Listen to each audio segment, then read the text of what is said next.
Hello everyone, हम लोगों का प्रश्न है 300 का अभाज्य गुणनखंड ज्ञात कीजिए। तो चलिए दोस्तों, हम 300 का अभाज्य गुणनखंड ज्ञात करते हैं और ज्ञात करते हुए आप लोगों को भी सिखलाते हैं कि आप लोग भी कैसे अभाज्य गुणनखंड यानी कि प्राइम फैक्टर ज्ञात कीजिएगा। तो देखिए दोस्तों, क्या करना होगा, कोई भी संख्या का यदि आप लोग अभाज्य गुणनखंड ज्ञात करिएगा तो सबसे पहले कुछ इस तरह का लकीर खींच लीजिएगा जैसा कि हम पहले से खींचे हुए हैं। अब यहाँ पर उस संख्या को लिख दीजिएगा जिस भी संख्या का आप लोग अभाज्य गुणनखंड निकालिएगा। जैसे में हम इस वीडियो में 300 जो संख्या है इसका अभाज्य गुणनखंड निकालेंगे, इसलिए इस संख्या को यहाँ पर लिख रहे हैं। ऐसे ही दोस्तों आप लोगों को लिख लेना है। अब दोस्तों क्या करना होता है, इस संख्या को सिर्फ अभाज्य संख्या से यानी कि प्राइम नंबर से घटाना होता है और पूरी तरह से घटा देना होता है। तो चलिए इसको हम घटाते हैं। तो सबसे पहले इसको हम 2 से घटाते हैं। यहाँ पर दोस्तों हमारे साथ आप लोग घटाना भी सीखिएगा। देखिए दोस्तों, यहाँ पर तो पहले 3 है, तो दोस्तों 2 के पहाड़ा में 3 तो आता ही नहीं है। तो क्या करेंगे दोस्तों, इस 3 में से एक इधर भेज देंगे इस 0 की तरफ। यहाँ पर ध्यान दीजिएगा। देखिए दोस्तों, यहाँ पर तो पहले 3 था लेकिन 3 में से हम इधर एक भेज दिए तो ये कितना हो गया, 2 हो गया। अब दोस्तों क्या करेंगे, इस 2 को इस 2 से एक बार में काटा देंगे क्योंकि 2 एका ही 2 होता है। अब यहाँ पर ध्यान दीजिएगा दोस्तों, यहाँ पर देखिए 0 के पास 1 आया हुआ है तो 1 और 0 मिलकर कितना हो जाएगा, 10 हो जाएगा। तो अब हम देखेंगे कि 2 के पहाड़ा में कितने बार में 10 आता है। तो 2 एका 2, 2 दूनी के 4, 2 3 6, 2 चौके 8, 2 5 10। यानी जब हम लोग 2 का पहाड़ा 5 बार पढ़ेंगे ना तो 10 आता है। इसलिए इस 10 को 2 से 5 बार में काटा देंगे। अब यहाँ पर ध्यान दीजिएगा, यहाँ पर 0 है तो इस 0 को इसी तरह से उतार देंगे। अब यहाँ पर तो 150 आ गया, तो इसको भी अभी हम 2 से कटाएं क्योंकि अभी 2 से कट जाएगा। अब देखिए यहाँ पर तो पहले 15 है।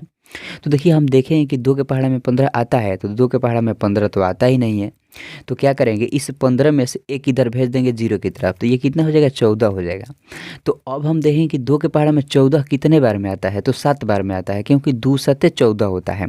इसलिए इस 14 को 2 से 7 बार में काटा देंगे। अब ध्यान दीजिएगा, यहाँ पर देखिए 0 है और इस 0 के पास 1 आया हुआ है, तो क्या हो जाएगा, 1 और 0 मिलकर कितना हो जाएगा, 10 हो जाएगा। तो अब हम देखें कि 2 के पहाड़ा में कितने बार में 10 आता है, तो 5 बार में 10 आता है क्योंकि 2 5 10 होता है। इसलिए इस 10 को 2 से 5 बार में काटा देंगे। अब यहाँ पर ध्यान दीजिएगा, यहाँ पर तो 75 आ गया, तो इसको अब क्या करेंगे, इसको अब हम 3 से कटाएं क्योंकि अभी 2 से नहीं कटेगा। तो चलिए इसको हम 3 से कटाते हैं। तो यहाँ पर ध्यान दीजिएगा, यहाँ पर तो पहले 7 है, तो 3 के पहाड़ा में 7 तो आता ही नहीं है। तो क्या करेंगे, इस 7 में से एक इधर 5 की तरफ भेज देंगे, तो ये कितना हो जाएगा, 6 हो जाएगा।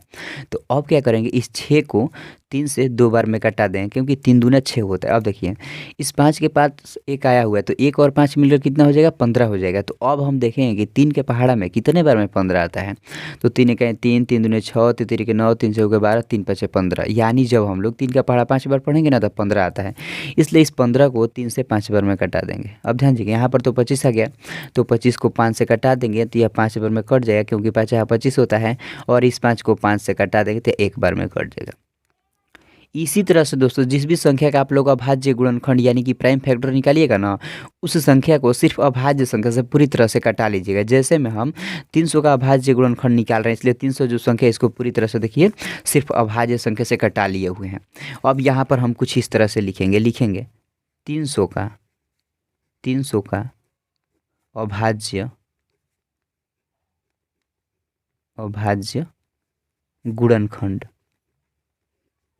गुणनखंड। ऐसे ही दोस्तों आप लोग भी लिख दीजिएगा। यहाँ पर ध्यान दीजिएगा, यहाँ पर देखिए हम क्या करेंगे, 300 जो संख्या है इसको जिस अभाज्य संख्या से जितनी बार कटाए हुए हैं उसको क्या करेंगे, गुणे के रूप में यहाँ पर लिखेंगे। ध्यान दीजिएगा, तो देखिए 300 जो संख्या है वो देखिए 2 बार 2 से कटा है और 1 बार 3 से और 2 बार 5 से। तो लिखेंगे 2 गुणे 3 गुणे 5 गुणे 5। तो जो यही आ गया ना, इतना पार्ट, यहाँ पर ध्यान दीजिएगा, इतना पार्ट यही क्या हो गया, 300 का अभाज्य गुणनखंड यानी प्राइम फैक्टर हो गया। अब इसको क्या करेंगे, एक बार घातांकीय रूप में सजा कर लिख देंगे कुछ इस तरह से। ध्यान दीजिएगा, देखिए 2 कितने बार आया है, गिनेंगे 1 2 2 2 बार आया है, तो क्या लिखेंगे, 2 के पावर 2 लिखेंगे, गुणा का चिन्ह देंगे। अब देखिए 3 एक बार आया है तो 3 एक बार लिखेंगे और देखिए गुणा का चिन्ह देंगे। देखिए यहाँ पर 5 2 बार आया है तो क्या लिखेंगे, 5 के पावर 2। यही घातांक के रूप में हो गया। तो इस तरह से दोस्तों आप लोग भी बहुत ही आसानी से अभाज्य गुणनखंड यानी कि प्राइम फैक्टर निकाल सकते हैं।